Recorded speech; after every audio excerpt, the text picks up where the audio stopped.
एक सेठ जी बड़े कंजूस थे। एक दिन उन्होंने दुकान पर अपने बेटे को बैठाया और बोले कि बिना पैसा लिए किसी को कुछ मत देना, मैं अभी आया।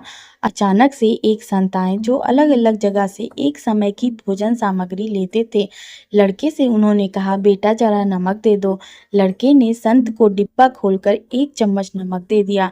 सेठ जी आए तो उन्होंने देखा डिब्बा खुला पड़ा है।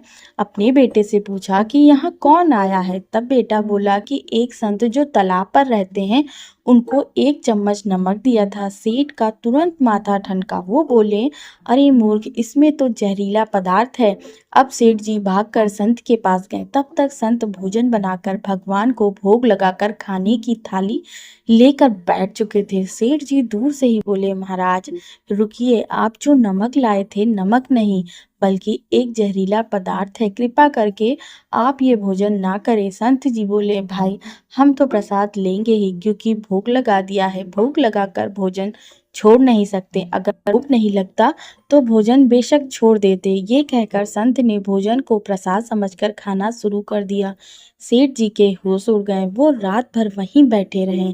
सेठ को रह रहकर यह चिंता सता रही थी कि अगर संत को कुछ हो गया तो बड़ी बदनामी होगी। रात में अगर तबीयत बिगड़ी तो कम से कम वैद्य को दिखा देंगे। सोचते सोचते उन्हें नींद आ गई। सुबह रोज की तरह संत जल्दी उठ गए और नदी में स्नान करने लगे। सेठ जी ने कहा, महाराज तबीयत तो ठीक है आपकी। संत बोले, भगवान की कृपा है। इसके बाद वे पूजा के लिए मंदिर चले गए। जैसे ही संत ने मंदिर का द्वार खोला तो देखा कि भगवान के श्री विग्रह के दो भाग हो गए हैं और शरीर काला पड़ गया है।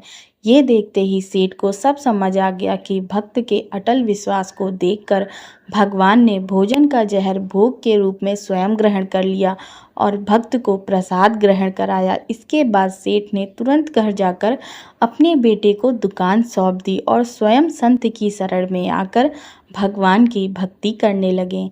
जय श्री कृष्ण।